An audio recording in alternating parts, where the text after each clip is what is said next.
إن الحمد لله نحمده ونستعينه ونؤمن به ونتوكل عليه ونعوذ بالله من شرور أنفسنا ومن سيئات أعمالنا من يهده الله فلا مضل له ومن يضلل فلا هادي له وأشهد أن لا إله إلا الله وحده لا شريك له وأشهد أن محمدًا عبده ورسوله أرسله بالهدى ودين الحق ليظهره على الدين كله ولو كره المشركون اللهم صل على محمد وعلى آل محمد كما صليت على إبراهيم وعلى آل إبراهيم وبارك على محمد وعلى آل محمد كما باركت على إبراهيم وعلى آل إبراهيم إنك حميد مجيد أما بعد فإن خير الحديث كتاب الله وخير الهدي هدي محمد صلى الله عليه وسلم وشر الأمور محدثاتها وكل محدثة بدعة وكل بدعة ضلالة وكل ضلالة في النار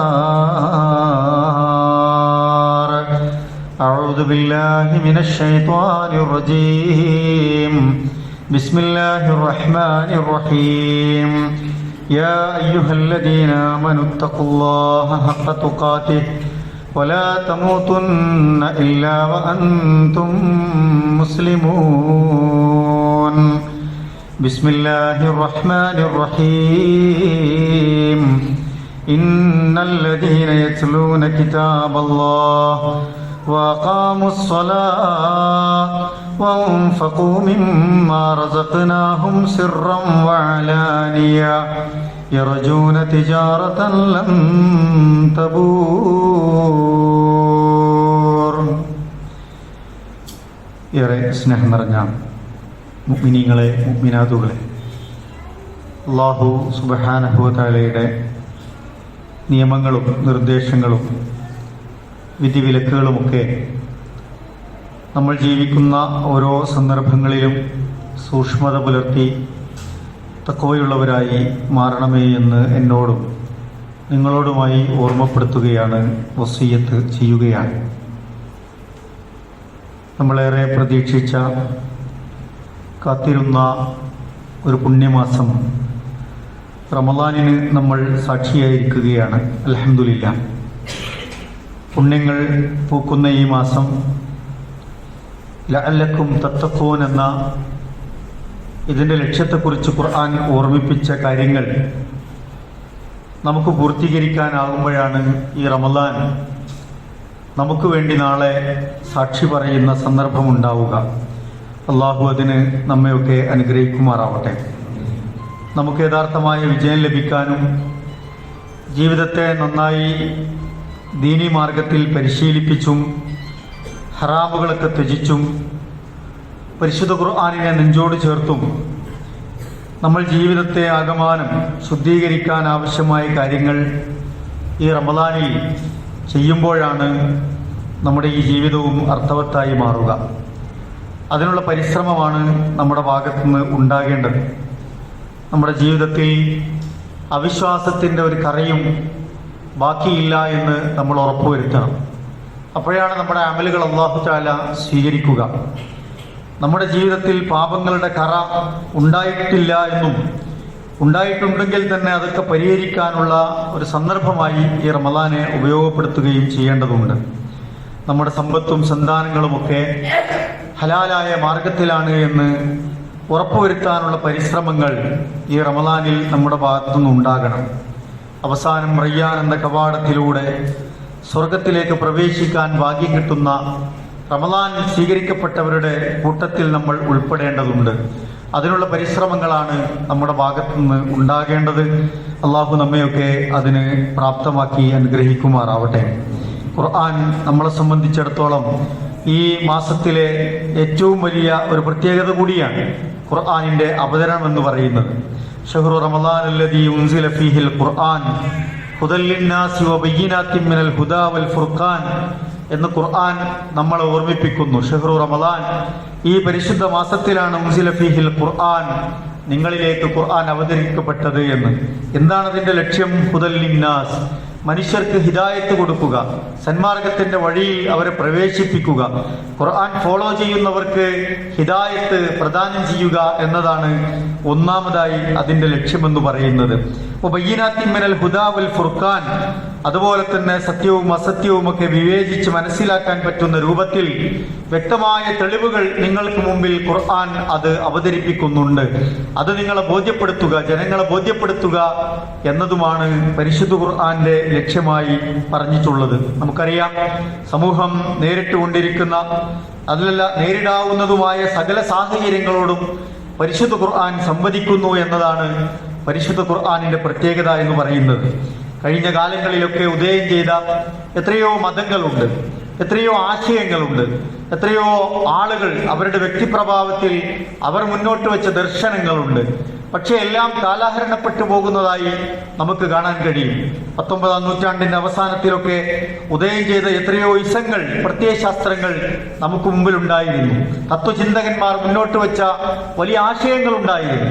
ഇതൊന്നും തകർന്നു പോവുകയില്ല എന്ന് പറഞ്ഞ പല ഇസങ്ങളും ഉണ്ടായിരുന്നു. പക്ഷേ കാലം പുരോഗമിക്കും തോറും അതിനൊക്കെ അപജയങ്ങൾ സംഭവിക്കുകയും അതൊന്നും ഏറ്റെടുക്കാൻ ആളില്ലാതാവുകയും അത് തുടങ്ങിയിടത്ത് തന്നെ അതിന്റെ വേരുകൾ പോലും ഇല്ലാത്ത രൂപത്തിൽ തകർന്ന് തരിപ്പണമായതൊക്കെ നമ്മൾ പലതവണ കേട്ടതും കണ്ടതുമൊക്കെയാണ്. പക്ഷെ ഖുർആൻ നോക്കൂ, ഖുർആൻ അതിന്റെ 15 നൂറ്റാണ്ടുകൾക്ക് മുമ്പ് അത് പറഞ്ഞ ആശയങ്ങൾ അത് പ്രകാരം ജീവിതത്തിൽ പകർക്കുന്ന കോടിക്കണക്കിന് മനുഷ്യർ എന്നും നമുക്കിടയിൽ ജീവിക്കുന്നു എന്നതാണ്. അത് ഉത്ഭവിച്ച സ്ഥലങ്ങളിൽ മാത്രമല്ല, അത് പരന്ന് വിശാലമായ ഇടങ്ങളിലേക്ക് അത് പ്രചരിക്കുകയും അത് ഉൾക്കൊള്ളാൻ ആയിരങ്ങൾ തയ്യാറാവുകയും ചെയ്യുന്ന ഒരു കാലഘട്ടത്തിലാണ് നമ്മൾ ജീവിച്ചുകൊണ്ടിരിക്കുന്നത്. കഴിഞ്ഞ ദിവസങ്ങളിലൊക്കെ തന്നെയും പരിശുദ്ധ ഖുർആന്റെ ആശയങ്ങൾ സ്വാധീനിക്കപ്പെട്ട് ഇസ്ലാമിന്റെ മനോഹരമായ തീരത്തേക്ക് കടന്നു വന്ന എത്രയോ മനുഷ്യരെ നമുക്ക് കാണാൻ കഴിയും. അത് ഇസ്ലാമിന്റെ ഈ പരിശുദ്ധ ഖുർആനിന്റെ ഒരു അത്ഭുതമാണ്, ഒരു അമാനുഷിക ഗ്രന്ഥമെന്ന നിലക്ക് നമ്മൾക്ക് വലിയ തോതിൽ കുളിരുണ്ടാക്കുന്ന കാര്യങ്ങളുമാണ് എന്ന് പ്രിയപ്പെട്ടവരെ നമ്മൾ മനസ്സിലാക്കുക. ഇസ്ലാമും ഖുർആനുമൊക്കെ നമ്മളെ ഈ വിഷയത്തിൽ അത്ഭുതപ്പെടുത്തുന്നത് നമ്മളുടെ ഈമാൻ കൂടി വർദ്ധിപ്പിക്കാൻ നമുക്ക് കാര്യമാകണം എന്നതാണ് പ്രിയപ്പെട്ടവരെ നമ്മൾ മനസ്സിലാക്കേണ്ടത്. പ്രവാചകന്റെ പ്രബോധന കാലം നമ്മൾ എടുത്തു നോക്കൂ. അവർക്കിടയിൽ എന്തൊരു ശാസ്ത്രീയമായ തത്വങ്ങളൊന്നും പ്രചരിക്കാത്തൊരു കാലമാണത്. വിജ്ഞാനത്തിന്റെ വിനിമയങ്ങളോ വിസ്ഫോടനങ്ങളോ ഒന്നും സംഭവിക്കാത്തൊരു കാലമാണത്. അവിടെ അറബി ഭാഷയുടെ മാസ്മരികത മാത്രമേ ഉള്ളൂ. ഭാഷയുടെ കാര്യത്തിൽ, സാഹിത്യത്തിന്റെ കാര്യത്തിൽ അറബി ഭാഷയുടെ മഹത്വത്തെക്കുറിച്ച് ബോധ്യപ്പെടുകയും അതിൽ അഭിരമിച്ചുകൊണ്ടിരുന്ന ഒരു ജനതയുമായിരുന്നു റസൂലുള്ളാഹി സ്വല്ലല്ലാഹി അലൈഹി വസല്ലമയുടെ കാലത്തുണ്ടായിരുന്നത് എന്ന് നമുക്ക് മനസ്സിലാക്കാൻ കഴിയും. അവരെങ്ങനെയാണ് ലോകത്തിന്റെ ഉന്നതിയിലെത്തിയത് എന്ന് നമ്മൾ പരിശോധിക്കേണ്ടതുണ്ട്. അവരെങ്ങനെയാണ് ഖൈർ ഉമ്മത്തായി മാറിയത് എന്ന് നമ്മൾ പരിശോധിക്കേണ്ടതുണ്ട്. വിജ്ഞാനത്തിന്റെ വിസ്ഫോടനങ്ങൾ അവർ ലോകത്തിന് കൈമാറിയത് എങ്ങനെയാണ് എന്ന് പ്രിയപ്പെട്ടവരെ നമ്മൾ പരിശോധിക്കേണ്ടതുണ്ട്. മനോഹരമായ കവിതകൾ കൊണ്ടും അതിനേക്കാൾ മികച്ച രചനകൾ പ്രതീക്ഷിച്ചുകൊണ്ടുമൊക്കെ ജീവിച്ച ഒരു സമൂഹമായിരുന്നു അറബികൾ എന്ന് നമുക്ക് മനസ്സിലാക്കാൻ കഴിയും. കഅബാലയത്തിന്റെ ചുവരിൽ അവരെഴുതിയ മനോഹരമായ കവിതകൾ അവർ തൂക്കിയിടും. അത് തൂക്കിയിട്ടാൽ എന്താണ് അതിന്റെ ഉദ്ദേശം? ഒന്ന് കവിത വായിച്ച് രസിക്കാനാണ്. മറ്റൊന്ന് ഇതിനേക്കാൾ മികച്ച കവിതകൾ നിങ്ങളുടെ ആരുടെയെങ്കിലും പക്കലുണ്ടോ എന്ന വെല്ലുവിളിയാണ് യഥാർത്ഥത്തിൽ കഅബാലയത്തിൽ അവർ ഒരു കവിത തൂക്കുമ്പോൾ ഉണ്ടായിരുന്നത്. ലബീദ് ബിൻ റബീഅയെ കുറിച്ച് നമ്മൾ കേട്ടിട്ടുണ്ടാകും. അറബ് സാമ്രാട്ടിന്റെ അല്ലെങ്കിൽ അറബ് സാമ്രാജ്യത്തിന്റെ കുലപതിയായി അറിയപ്പെട്ടിരുന്ന കവിതയുടെ ലോകമായിരുന്നു ലബീദിന്റെ ചരിത്രം എന്ന് പറയുന്നത്. അദ്ദേഹത്തെ വെല്ലാൻ അന്നാട്ടിൽ മറ്റൊരു കവിയില്ലാത്ത രൂപത്തിലായിരുന്നു അദ്ദേഹം അറിയപ്പെട്ടിരുന്നത്. 7 ഏറ്റവും മഹത്തായ കവിതാ ശകലങ്ങളുടെ കവിതാ സമാഹാരങ്ങളിൽ ഒന്ന് ലബീദ് ബിൻ റബീഅയുടെ കവിതയായിരുന്നു എന്ന് നമുക്ക് കാണാൻ കഴിയും. അദ്ദേഹം ഒരിക്കൽ ഒരു കവിത എഴുതുന്നുണ്ട്, എന്നിട്ട് കഅബാലയത്തിന്റെ ചുമരുകൾ അത് തൂക്കി വെക്കുന്നുണ്ട്. ലബീദിന്റെ കവിതയെ വെല്ലാൻ മറ്റൊരു കവിതയും ആരും അന്ന് തൂക്കിയില്ല എന്നതൊരു ചരിത്രമായിരുന്നു. പക്ഷേ പരിശുദ്ധ ഖുർആൻ അവതരിക്കപ്പെടുന്ന കാലമാണ്. റസൂൽ സല്ലല്ലാഹു അലൈഹി വസല്ലമയുടെ അനുയായികൾ, സഹാബത്ത് പരിശുദ്ധ ഖുർആനിലെ സൂറത്തുൽ ബഖറയിലെ ചില ആയത്തുകൾ കഅബാലയത്തിന്റെ ചുവരുകളിൽ ലബീദിന്റെ കവിതയ്ക്ക് തൊട്ടപ്പുറത്ത് സഹാബത്ത് തൂക്കിയിട്ട് പോരുന്നുണ്ട്. ലബീദിനോട് പലരും പറഞ്ഞു, ഒരു കവിത ഇറങ്ങിയിട്ടുണ്ട്, മക്കയിലെ മുഹമ്മദിന്റെ അനുയായികൾ ഇതാ അവിടെ ചില വചനങ്ങൾ തൂക്കിയിട്ടുണ്ട്, അത് അത്ഭുതപ്പെടുത്തുമെന്നാണ് അവർ പറയുന്നത്, മനസ്സിനെ ചിന്തിപ്പിക്കുമെന്നാണ് അവർ പറയുന്നത്. ലബീദിന്റെ കാതിലും ഈ സംസാരം എത്തുന്നുണ്ട്. ലബീദ് അവിടെ എത്തുകയാണ്. പിന്നീട് അവിടുന്ന് അങ്ങോട്ട് അത്ഭുതങ്ങളാണ് പ്രിയപ്പെട്ടവരെ. ലബീദ് തന്റെ കവിതയിലേക്കും പരിശുദ്ധ ഖുർആനിന്റെ ആയത്തുകളിലേക്കും മാറി മാറി നോൽക്കുന്നുണ്ട്, മാറി മാറി അത് വായിക്കുന്നുണ്ട്, അതങ്ങനെ ഉരുവിട്ട് സംസാരിക്കുന്നുണ്ട്. ലബീദിനെ അത് അത്ഭുതപ്പെടുത്തുന്നു. ആർക്കാണ് ഇങ്ങനെ ഒരു വചനം എഴുതി തയ്യാറാക്കാൻ കഴിയുക? ഇത് മുഹമ്മദ് നബിയുടെ വചനമാവാൻ കഴിയില്ല, മുഹമ്മദ് നബിയെ പിൻപറ്റിയവരുടെയും വാക്കുകളല്ല. ഇതെന്നെ അത്ഭുതപ്പെടുത്തുന്നു എന്ന് അദ്ദേഹത്തിന് തോന്നുകയാണ്.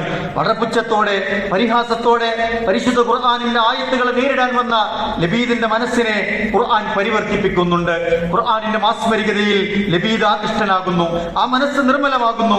അദ്ദേഹം റസൂലുള്ളാഹി സ്വല്ലല്ലാഹി അലൈഹി വസല്ലമയുടെ സമക്ഷത്തിലേക്ക് ഒരു നിർഭയനായ മനുഷ്യന്റെ വികാരത്തോടെ ഒരു വലിയ സന്തോഷത്തോടു കൂടി മനസ്സാകെ കിടിലം കൊള്ളിച്ചുകൊണ്ട് അദ്ദേഹം കടന്നു പോകുന്നുണ്ട്. റസൂലുള്ളാഹിന്റെ അടുക്കൽ വെച്ച് പരിശുദ്ധ ഖുർആനിലെ സൂറത്തുൽ ബഖറയിലെ മറ്റ് വചനങ്ങളെ കുറിച്ച് അദ്ദേഹം ചോദിക്കുന്നുണ്ട്. ആയത്തുകളെ പറ്റി റസൂൽ സ്വല്ലല്ലാഹി അലൈഹി വസല്ലമ അദ്ദേഹത്തിന് പകർന്നു കൊടുക്കുന്നു.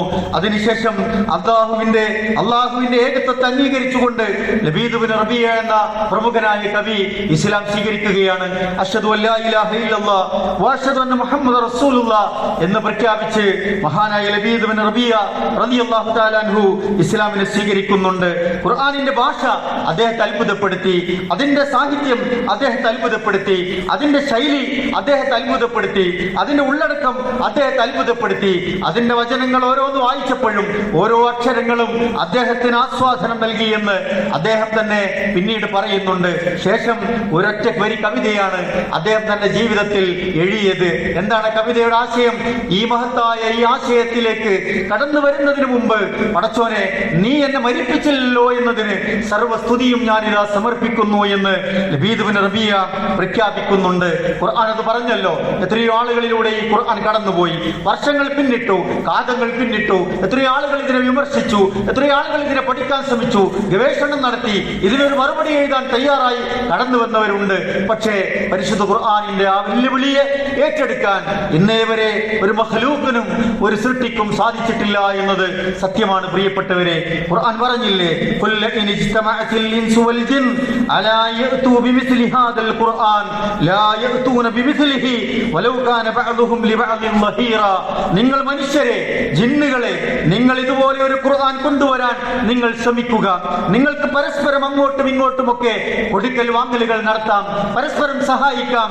നിങ്ങൾക്ക് സാധ്യമാണ് എങ്കിൽ ഇതുപോലൊരു ഖുർആൻ ആരെയും വിസ്മയിപ്പിക്കുന്ന, ആരെയും ആകർഷിപ്പിക്കുന്ന, പരലോകത്ത് വലിയൊരു ജീവിതം സമ്മാനിക്കുന്ന, ജീവിതത്തിന് അടുക്കും ചിട്ടയും നൽകുന്ന, ദൈവികമായ ബന്ധങ്ങളിലേക്ക് ആളുകളുടെ മനസ്സിനെ കുടുക്കിയിടുന്ന, സർവമാന നിരാശകൾക്കും പരിഹാരം നൽകുന്ന, സ്വസ്ഥതയുടെ സമാധാനത്തിന്റെ വലിയ സന്ദേശം പ്രചോദനം ചെയ്യുന്ന, പ്രദാനം ചെയ്യുന്ന വിശുദ്ധ ഖുർആനെ പോലെ ഒരു ഗ്രന്ഥം നിങ്ങൾ കൊണ്ടുവരൂ എന്ന ഖുർആനിന്റെ വെല്ലുവിളി ഇന്നും പരിശുദ്ധ ഖുർആനിൽ സൂറത്ത് ഇസ്രായിൽ കിടക്കുന്നു പ്രിയപ്പെട്ടവരെ.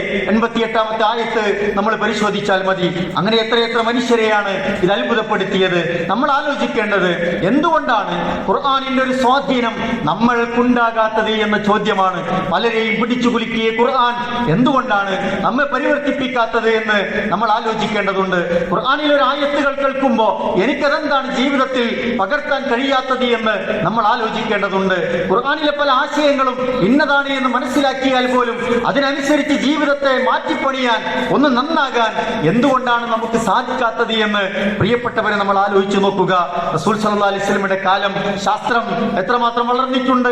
ഒന്നും വളർന്നിട്ടില്ല. ഒരു പുതിയ കണ്ടുപിടുത്തവും അന്ന് നടന്നിട്ടില്ല. ഇരുൾ മൂടിയ ഒരു കാലഘട്ടമായിരുന്നു. പ്രത്യേകിച്ചും വിജ്ഞാനത്തിന്റെ കാര്യമെടുത്തു നോക്കുമ്പോൾ അന്നുണ്ടായിരുന്നത് അത്ഭുതപ്പെടുത്തുന്ന ഒരു ശാസ്ത്ര കണ്ടുപിടുത്തങ്ങൾക്കും സഹാബത്ത് സാക്ഷിയായിട്ടില്ല. നോക്കൂ, ഇന്ന് നമ്മൾ അത്ഭുതപ്പെടുത്തുന്ന, ഖുർആനുമായി തട്ടിച്ചു നോക്കാൻ പറ്റുന്ന എത്രയെത്ര ശാസ്ത്ര സത്യങ്ങളെ നമ്മൾക്ക് മുമ്പിൽ ഇങ്ങനെ ഓരോ ദിവസവും വെളിച്ചത്ത് വന്നുകൊണ്ടിരിക്കുകയാണ്.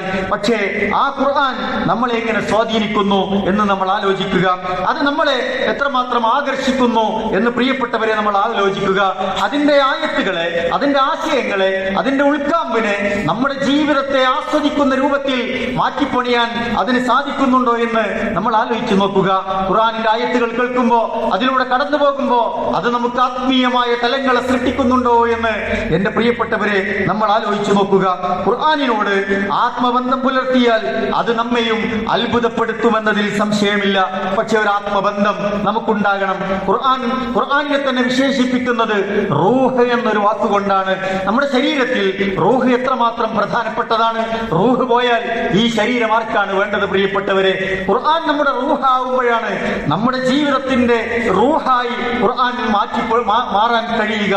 ഖുർആൻ നമ്മുടെ റൂഹ് പോലെ നമ്മുടെ ജീവിതത്തിൽ തൊട്ടൊരുമ്മി നിൽക്കണം. ആയത്തുകൾ എന്നും നമ്മുടെ മനസ്സിലുണ്ടാകണം. അതുമായി ബന്ധപ്പെട്ട പാരായണങ്ങൾ ഉണ്ടാകണം. അതിന്റെ ആശയങ്ങൾ എന്താണ് എന്നറിയാനുള്ള ശ്രമമുണ്ടാകണം.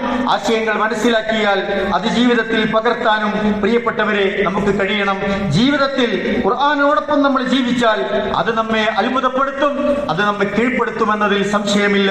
ഖുർആൻ പറയുന്നു, അല്ലാഹു നസ്സല അഹ്സനൽ ഹദീസ്. ലോകത്തെ ഏറ്റവും നല്ല വർത്തമാനമുണ്ടോ? ലോകത്തെ ഏറ്റവും നല്ലൊരു സംസാരമുണ്ടോ? ലോകത്ത് പിൻപറ്റാൻ പറ്റിയ ഏറ്റവും നല്ലൊരു ദൃഷ്ടാന്തമുണ്ടോ? അത് പരിശുദ്ധ ഖുർആനാണ് എന്ന് ഖുർആൻ നമുക്ക് പഠിപ്പിച്ചു തരുന്നുണ്ട്. മാത്രമല്ല, ഹദാ ബസായിറുൽ ലിന്നാസ് വഹുദം വറഹ്മത്തുൽ ലിഖൗമി യുഖിനൂൻ. ആർക്കെങ്കിലും വിശ്വാസം ദൃഢമാകണോ, ഹിദായത്തിന്റെ വഴികൾ അറിയണോ, നിങ്ങളുടെ കണ്ണുകൾ തുറപ്പിക്കണോ, നിങ്ങൾക്ക് റഹ്മത്ത് അല്ലാഹു ചൊരിയണോ, ഇതാ ഈ ഖുർആനിലേക്ക് നിങ്ങൾ മടങ്ങൂ എന്ന് ഖുർആൻ നമ്മളെ പഠിപ്പിക്കുന്നുണ്ട്. പ്രിയപ്പെട്ടവരെ, കിതാബുൻ അൻസൽനാഹു ഇലൈക ലിതുഖ്രിജൻ നാസ മിനൽ ദുലുമാതി ഇലൻ നൂർ. വെളിച്ചമാണ് അത് നൽകുന്നത്. മനസ്സിന്റെ അന്ധകാരങ്ങൾക്ക്, അന്ധവിശ്വാസങ്ങൾക്ക്, അവിശ്വാസത്തിന് അത് വെളിച്ചം പ്രദാനം ചെയ്യും. ഖുർആനിന്റെ ആയത്തുകളിലൂടെ പോകുമ്പോൾ നമ്മുടെ സ്വഭാവം അത് നന്നാക്കും, ജീവിതം നന്നാക്കും, ഇടപെടലുകൾ അത് നന്നാക്കും, ഇടപാടുകൾ അത് നന്നാക്കും. നന്നാകുന്നുണ്ടോ എന്ന് നമ്മളാണ് പരിശോധിക്കേണ്ടത്. ഖുർആൻ പറഞ്ഞു, വനുനസ്സിലു മിനൽ ഖുർആൻ മാ ഹുവ ശിഫാഉൻ വറഹ്മത്തുൽ ലിൽ മുഅ്മിനീൻ. ഇതിനെ ഈമാൻ കൊണ്ട മനുഷ്യരെ, ഖുർആൻ നിങ്ങൾക്ക് റഹ്മത്താണ്. കാരുണ്യമായി നിങ്ങളുടെ മനസ്സിനെ, നിങ്ങളുടെ ജീവിതത്തെ, കുടുംബ ജീവിതത്തെ, വ്യക്തി ജീവിതത്തെ, സ്വകാര്യ ജീവിതത്തെ, പരസ്യമായ ജീവിതത്തെ ഒക്കെ കാരുണ്യത്തിൽ അധിഷ്ഠിതമാക്കി മാറ്റുമെന്ന് ഖുർആൻ നമ്മളെ പഠിപ്പിക്കുന്നു. മാത്രമല്ല, അത് നിങ്ങൾക്ക് ശിഫ പ്രദാനം ചെയ്യുമെന്നാണ് ഖുർആൻ പറയുന്നത്. അത് മനസ്സിന് സമാധാനം നൽകുന്നു, ശാന്തി നൽകുന്നു, ഒരു മനസ്സുഖം പ്രദാനം ചെയ്യുമെന്ന് ഖുർആൻ തന്നെ നമുക്ക് പഠിപ്പിക്കുന്നുണ്ട്. യാ അയ്യുഹന്നാസ്, മനുഷ്യരെ, ഖദ് ജാഅത്കും മൗഇദത്തും മിർ റബ്ബിക്കും വശിഫാഉൻ ലിമാ ഫിസ് സുദൂർ. നിങ്ങളുടെ നെഞ്ചകം ഇരുണ്ടു പോകുന്നുണ്ടോ, ഇടുങ്ങി പോകുന്നുണ്ടോ, പലപ്പോഴും പല പ്രശ്നങ്ങളിൽ ഇടപെട്ട് കുടുസായി പോകുന്നുണ്ടോ? നിങ്ങൾ ഖുർആനിന്റെ ആശയങ്ങളിലേക്ക് മടങ്ങുക, അള്ളാഹുവിനെ ശരിക്കും മനസ്സിലാക്കുക. എന്നിട്ട് അള്ളാഹുവിൽ തവക്കുൽ ചെയ്ത് നിങ്ങൾ ജീവിതത്തെ ക്രമപ്പെടുത്തുക. അള്ളാഹുവിന്റെ റഹ്മത്ത് നിങ്ങൾക്കുണ്ടാകും. അള്ളാഹുവിന്റെ നൂർ നിങ്ങളുടെ മനസ്സിലേക്ക് പ്രവേശിക്കും. അള്ളാഹുവിന്റെ റൂഹ്, അതിന്റെ ജീവാത്മാവ്, അതിന്റെ അംശങ്ങളെ നമുക്ക് അനുഭവിക്കാൻ കഴിയും. അതുപോലെ തന്നെ നിങ്ങളുടെ മനസ്സിന് സ്വസ്ഥതയും സമാധാനവും ഉണ്ടാകുമെന്ന് ഖുർആൻ പ്രിയപ്പെട്ടവരെ നമ്മളെ പഠിപ്പിക്കുന്നുണ്ട്.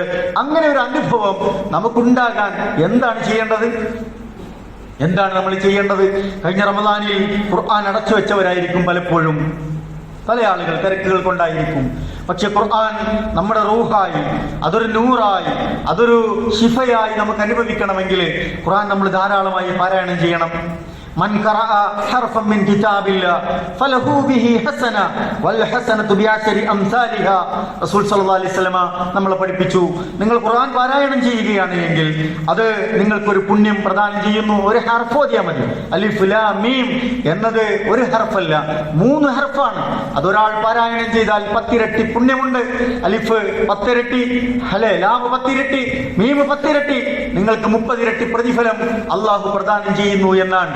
എത്രമാത്രം അമലുകളാണ് നമുക്ക് ചെയ്യാൻ സാധിക്കുക. ഖുർആൻ വലിയ ഓഫറുകൾ നമുക്ക് നൽകുന്നുണ്ട്. എപ്പോഴാണ് അത് നമ്മിൽ അത്ഭുതങ്ങൾ സൃഷ്ടിക്കുക? വെറുതെ പാരായണം ചെയ്യുമ്പോൾ നമുക്ക് ചിലപ്പോൾ അതിന്റെ ഒരു പാരായണത്തിന്റെ മധുരം കൊണ്ട് നമുക്കൊരു ആത്മീയത കിട്ടിയേക്കാം. പക്ഷെ അത് നമ്മുടെ മനസ്സിൽ, ജീവിതത്തിൽ അത്ഭുതങ്ങൾ സൃഷ്ടിക്കുന്നത് എപ്പോഴായിരിക്കും? ജീവിതത്തിൽ അതിൽ പറഞ്ഞ ആശയങ്ങൾ പഠിക്കുമ്പോഴാണ്. അതിന് നമ്മൾ അതിന്റെ ആശയം പഠിക്കണം, അതിന്റെ അർത്ഥം മനസ്സിലാക്കണം.